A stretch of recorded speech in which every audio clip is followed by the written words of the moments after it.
ลังประจำวันหัวข้อในมื้อนี้แมนแตกต่างต่อหน้าคนทั้งปวงให้เฮาร่วมใจกันอธิษฐานข้าแต่องค์พระผู้เป็นเจ้าขอยกโทษที่ข้าน้อยมักจะคอยตามคนส่วนใหญ่ไปอย่างง่ายดายแทนที่จะยืนหยัดเป็นคนที่แตกต่างเพื่อพระองค์พระคำที่เฮาจะเบิ่งนำกันในมื้อนี้อยู่ในมัทธิวบทที่5ข้อ13ถึง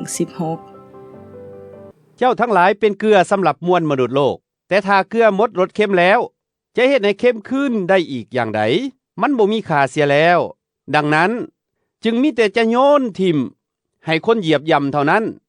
พวกเจ้าเป็นแสงสว่างสำหรับโลกนี้เมืองซึ่งตั้งอยู่เทิงเนินภูก็เป็นที่บังไว้บ่ได้บ่ฮอนมีผู้ใดเมื่อใต้โคมไฟแล้ว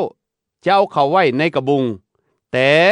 เคยตั้งไว้เทิงที่สูงเพื่อให้ส่องแจ้งใส่ทุกคนที่อยู่ในเฮือนนั้นในทำนองเดียวกันนี่แหละจงให้แสงสว่างที่อยู่ในพวกเจ้านั้นส่องแจ้งต่อหน้าคนทั้งหลายเพื่อว่าพวกเขาจะได้เห็นคุณงามความดีที่พวกเจ้าเฮ็ดและพวกเขาจะสรรเสริญพระบิดาเจ้าของพวกเจ้าที่สถิตอยู่ในสวรรค์มัทธิวบทที่5ข้อ16จงให้แสงสว่างที่อยู่ในพวกเจ้านั้นส่องแจ้งต่อหน้าคนทั้งหลายเพื่อว่าพวกเขาจะได้เห็นคุณงามความดีที่พวกเจ้าเฮ็ดและพวกเขาจะสรรเสริญพระบิดาเจ้าของพวกเจ้าที่สถิตอยู่ในสวรรค์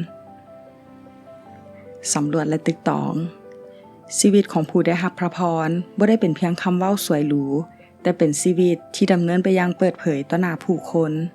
พระเยซูได้อธิบายสิ่งธรรมดาสามัญ2อย่างประการทำอิฐแม่นเกลื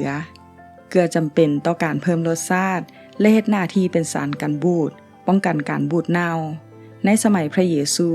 เกลือบางชนิดถูกสกัดมาจากดินโป่งซึ่งอาจบ่บริสุทธิ์ปานใดจึงอาจสูญเสียความเค็มไปได้แต่เกลือจะโดดเด่นก็ต่อเมื่อมันเค็มเท่านั้น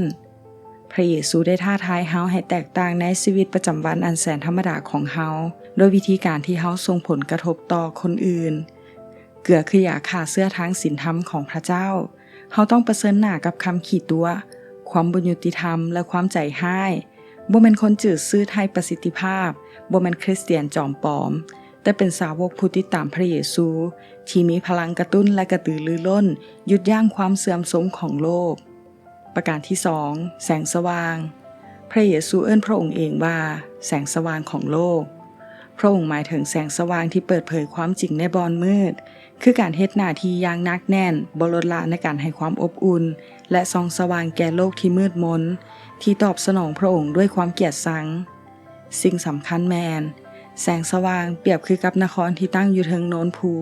ที่บ่สามารถปิดบังไว้ได้การเบิ่งเห็นเป็นสิ่งสำคัญแต่พระองค์รู้ดีว่าความจริงของพระองค์ถูกผู้ที่อยู่ในความมืดเกลียดชังจึงมีความพยายามที่จะปิดบังไว้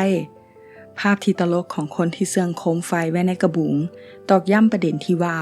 พระเยซูเอิ้นเฮาให้เป็นคนที่เปิดเผยส่องสว่างแก่ผู้คนพอแสงสว่างของพระองค์อยู่ในตัวเฮาบ่ปิดบังลี่เสื่องแต่เป็นประกายอย่างกล้าหาญเพื่อผู้คนจะเบิ่งเห็นสิ่งดีที่เกิดขึ้นและสรรเสริญพระเจ้าน่าสนใจว่าเกลือมีรูปร่างเป็นเม็ดๆซึ่งเน้นย้ำว่าการติดตามพระคริสต์เป็นเรื่องเฉพาะตัวของแต่ละบุคคลแต่การจะเบิ่งเห็นแสงสว่างได้นั้นต้องมีการรวมแสงเข้าไปตกกระทบอยู่จุดรวมแสงเพียงจุดเดียวเท่านั้นตอบสนองมีช่วงเวลาใดบ่ที่ทานและคริสตจักรของทานมีคำเว้าและการกระทำที่แตกต่างจากโลก